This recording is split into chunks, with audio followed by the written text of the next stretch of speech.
Hello అండి అందరికీ welcome back to our channel Priyanka Telugu vlogs. భగవద్గీతలోని 2వ అధ్యాయంలో ఇప్పటి వరకు 20 శ్లోకాలు పూర్తయ్యాయి. స్టార్టింగ్ నుంచి చూడాలనుకుంటే మన ఛానల్లో లాంగ్ వీడియోస్లో ఉన్నాయి. ఎవరికైనా ఇంట్రెస్ట్ ఉన్నట్లయితే చూసేయండి. అలాగే చూసి వెళ్ళిపోకుండా కొంచెం మన ఛానల్ని సబ్స్క్రైబ్ చేసుకోండి. 21వ శ్లోకం. వేదా వినాశినం నిత్యం ఏన మజమవ్యయం కదంస పురుష పార్థకం ఘాతయతి హంతికం. ఓ పార్థ, ఆత్మ నశింపులేనిదని, నిత్యమైనదని, పుట్టుక లేనిదని, మార్పు చెందినదని తెలిసినవాడు ఎవరినైనా ఎలా వధిస్తాడు లేదా ఎలా వధింపజేస్తాడు? భాష్యము. ప్రతిదీ దానికి తగిన ప్రయోజనాన్ని కలిగి ఉంటుంది. పూర్ణ జ్ఞానంలో నెలకొన్నవాడు ఎక్కడ ఏ విధంగా ఒకదానిని దానికి తగిన ప్రయోజనంలో ఉపయోగించాలో ఎరిగి ఉంటాడు. అదేవిధంగా హింసకు కూడా దాని ప్రయోజనము ఉన్నది. దానిని ఏ విధంగా ప్రయోగించాలనేది జ్ఞానవంతునికి తెలిసి ఉంటుంది. శాంతస్వరూపుడైన న్యాయాధిపతి హత్య చేసిన వ్యక్తికి మరణశిక్ష విధించినా నిందనీయుడు కాడు. ఎందుకంటే న్యాయసూత్రాలను అనుసరించే అతడు మరొక వ్యక్తి పట్ల హింసను ఆదేశిస్తున్నాడు. హంతకునికి మరణశిక్ష విధించాలని, అప్పుడు తాను చేసిన మహాపాపానికి అతడు తదుపరి జన్మలో దుఃఖము అనుభవించకుండా ఉండగలడని మానవ ధర్మశాస్త్రమైన మనుసంహిత సమర్థించింది. కనుక హంతకుడిని ఉరితీయడం అనే రాజదండన నిజానికి లాభకరమే. అదేవిధంగా శ్రీకృష్ణుడు యుద్ధానికి ఆదేశించినప్పుడు ఆ హింస పరమన్యాయము కొరకేనని నిర్ణయించాలి. ఆ విధంగా శ్రీకృష్ణుని కొరకు చేసే యుద్ధ కార్యంలో జరిగే అట్టి హింస అసలు హింసే కాదని అర్జునుడు చక్కగా ఎరిగి ఆదేశ పాలన చేయాలి. ఎందుకంటే ఏ విధంగానూ ఆత్మ చంపబడదు. అందుకే న్యాయ పరిపాలనకు నామమాత్ర హింస అనుమతించబడింది. శస్త్రచికిత్స రోగిని బాగు చేయడానికి ఉద్దేశించబడింది కానీ చంపడం కొరకు కాదు. అందుకే శ్రీకృష్ణుని ఆదేశం మేరకు అర్జునుడు చేయబోయే యుద్ధం జ్ఞానపూర్ణమే అవుతుంది. అందులో పాపానికి అవకాశమే లేదు. 22వ శ్లోకం. వాసాంసి జీర్ణాని యథా విహాయ నవాని గృహ్ణాతి నరోపరాని తథా శరీరాని విహాయ జీర్ణాని అన్యాని సంయాతి నవాని దేహి.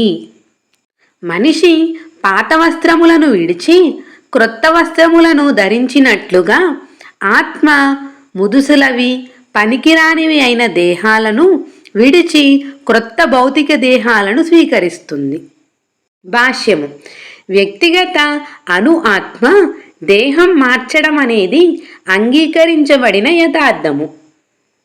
ఆత్మ ఉనికిని విశ్వసించకుండా అదే సమయంలో హృదయము నుండి శక్తి ఎలా వస్తున్నదో వివరింపలేనట్టి నవీన శాస్త్రజ్ఞులైన దేహంలో కలిగి నిరంతర మార్పులను అంగీకరించవలసి ఉంటుంది.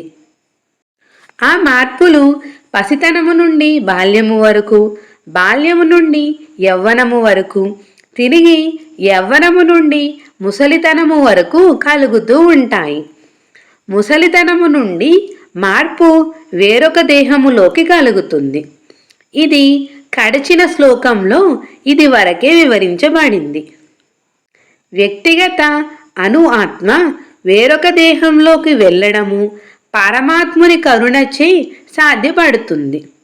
ఒక మిత్రుడు వేరొక మిత్రుని కోరికను తీర్చే విధంగా పరమాత్ముడు ఆత్మ కోరికను తీరుస్తాడు.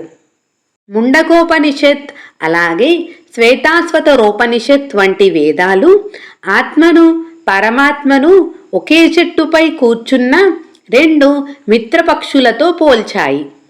ఆ పక్షులలో ఒకటి వ్యక్తిగత ఆత్మ, చెట్టు ఫలాలను తింటున్నది. కాగా ఇంకొక పక్షి శ్రీకృష్ణుడు కేవలము తన మిత్రుని చూస్తున్నది. ఈ రెండు పక్షులు గుణరీత్యా సమానమే అయినా వాటిలో ఒకటి భౌతిక వృక్ష ఫలాలచే ఆకర్షితమైంది. కాగా ఇంకొకటి కేవలము తన మిత్రుని కలాపాలను చూస్తున్నది. శ్రీకృష్ణుడు సాక్షి అయిన పక్షి, కాగా అర్జునుడు ఆరగించే పక్షి. ఇద్దరు మిత్రులే అయినా అందులో ఒకడు ప్రభువు, ఇంకొకడు సేవకుడు. ఆత్మ ఈ సంబంధాన్ని మరిచిపోవడమే అది ఒక చెట్టు నుండి వేరొక చెట్టు మీదకు లేదా ఒక దేహము నుండి వేరొక దేహానికి తన స్థానాన్ని మార్చడానికి కారణం. భౌతిక దేహం అనే చెట్టు మీద జీవాత్మ తీవ్రంగా ప్రయాసపడుతుంది. కానీ ఉపదేశాన్ని పొందడం కొరకు అర్జునుడు స్వచ్ఛందంగా శ్రీకృష్ణునికి శరణాగతుడైనట్లుగా అది వేరొక పక్షిని పరమ గురువుగా అంగీకరించగానే సమస్త దుఃఖాల నుండి బయటపడుతుంది. ముండకోపనిషత్, శ్వేతాశ్వతరోపనిషత్ రెండూ కూడా ఈ క్రింది విషయాన్ని ధృవపరిచాయి. సమానే వృక్షే పురుషో నిమగ్నో నీశయా శోచతి ముహ్యమానః జుష్టం యదా పశ్యత్యన్యమీశమస్య మహిమానమితి వీతశోకః. రెండు పక్షులు ఒకే చెట్టుపై ఉన్నప్పటికీ చెట్టు ఫలాలను తింటున్న పక్షి వృక్షఫలాభోక్తగా పూర్తి చింతలో దుఃఖంలో ఉంది. కానీ ఆ దుఃఖిత పక్షి ఏదో విధంగా భగవంతుడైన తన మిత్రుడి వైపుకు ముఖం త్రిప్పి అతని మహిమలను తెలుసుకుంటే వెంటనే సమస్త క్లేశాల నుండి విడివడుతుంది. అర్జునుడు ఇప్పుడు తన నిత్యమిత్రుడైన శ్రీకృష్ణుని వైపుకు తిరిగి అతని నుండి భగవద్గీతను అర్థం చేసుకుంటున్నాడు. ఆ విధంగా అతడు విని భగవంతుని పరమ వైభవాన్ని తెలుసుకుని శోకముక్తుడవుతాడు. పితామహునికి గురువుకు కలిగే దేహమార్పు గురించి శోకించవద్దని ఇక్కడ అర్జునుడు భగవానునిచే ఉపదేశించబడ్డాడు. పైగా ధర్మయుద్ధంలో వారి దేహాలను సంహరించడానికి అతడు ఆనందించాలి. ఆ ప్రకారం వారు నానా రకాలైన దేహ కలాపాల వలన కలిగిన సమస్త ఫలాల నుండి వెంటనే ముక్తులవుతారు. బలిపీఠం మీద లేదా యుద్ధరంగంలో దేహాన్ని చరించేవాడు శీఘ్రమే అన్ని శారీరక ప్రతిచర్యల నుండి శుద్ధిపడి ఉన్నత జీవన స్థితిని పొందుతాడు. కనుక అర్జునుని శోకానికి ఎటువంటి కారణము లేదు. ఇక్కడితో 2వ అధ్యాయంలో 22 శ్లోకాలు పూర్తయ్యాయి. Continuation next video. ఇలాంటి మరిన్ని భగవద్గీత వీడియోల కోసం వెంటనే మన ఛానల్ని సబ్స్క్రైబ్ చేసుకుని పక్కనే ఉన్న బెల్ ఐకాన్ని క్లిక్ చేసేయండి. Thank you for watching.